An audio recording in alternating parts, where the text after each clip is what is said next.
प्रदेश कौशल विकास mission की स्वामी विवेकानंद युवा सशक्तिकरण योजना के तहत वितरण हेतु मिले स्मार्टफोन की हेराफेरी कर उन्हें बेचने वाले आरोपी विशेष श्रीवास्तव को पुलिस ने गिरफ्तार कर लिया। पुलिस ने आरोपी के कब्जे से 32 एंड्रॉयड स्मार्टफोन बरामद किए, जिनकी अनुमानित कीमत 5.52 लाख रुपए है। आरोपी विशेष श्रीवास्तव को योजना के तहत रामनगर के विद्यार्थियों को 48 स्मार्टफोन वितरित करने की जिम्मेदारी दी गई थी, लेकिन उसने मोबाइल वितरण न कर 42 स्मार्टफोन डीजी शक्ति पोर्टल पर मैपिंग के बावजूद विभिन्न लोगों को बेच दिए। विवेचना के दौरान खुलासा होने पर थाना मड़वाडी में मुकदमा दर्ज किया गया।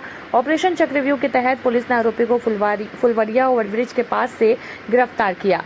पुलिस उपायुक्त वरुणा जोन की निगरानी में की गई इस कार्रवाई में आरोपी पर पहले से 25,000 का इनाम घोषित था।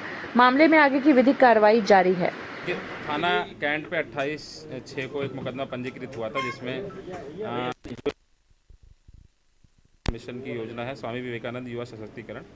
उसके अंतर्गत में कुछ मोबाइल जो है एक कंपनी को टेंडर मिला था, जिसमें उसको डिस्ट्रीब्यूट करने थे बच्चों को, उसने नहीं किए। और वो जो मोबाइल थे लगभग 42 की संख्या में थे, उसको डिस्ट्रीब्यूट करना था, उसने गमन करके अपना फ़ायदा उठाने के लिए उसको सस्ते दामों में अन्य जगहों पे बेच दिया था। इसकी तहरीर प्राप्त हुई थी। जिस कंपनी को टेंडर मिला था, मयंक कुमार उसके निदेशक हैं, तो उनकी तरफ से मुकदमा दर्ज कराया गया, जिसमें विशेष श्रीवास्तव करके जो व्यक्ति था उसका नाम प्रकाश में है। और फिर उसको जब हम लोगों ने गिरफ्तार किया है तो उसके पूछताछ से पता चला कि उसने ऐसे ऐसे मोबाइल जो 42 हैं उसको अन्य जगहों पे बेच दिए थे। उसमें से आज 32 मोबाइल रिकवर हुए।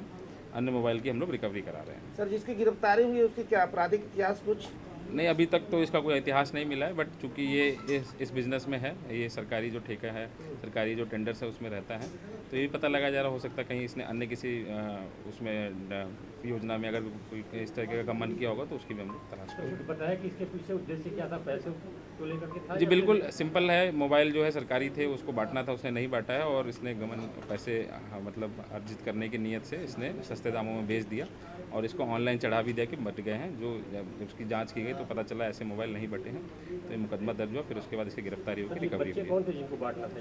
ये जो योजना के अंतर्गत आते हैं वो गरीब बच्चे होते हैं जिनको मोबाइल की या पढ़ाई लिखाई में जरूरत होती है, उस प्रकार के थे। शिक्षा विभाग से? हाँ बिल्कुल। अनुमानित कीमत कितनी होगी? इसकी एक मोबाइल की कीमत लगभग 13,000 रुपये, तो लगभग 5.5 लाख के आसपास की है। सर, इनाम भी घोषित था?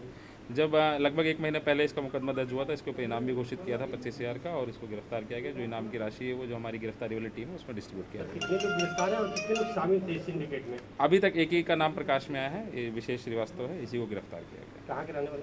ये लोकली यहीं के रहने वाले वाराणसी के। Thank you.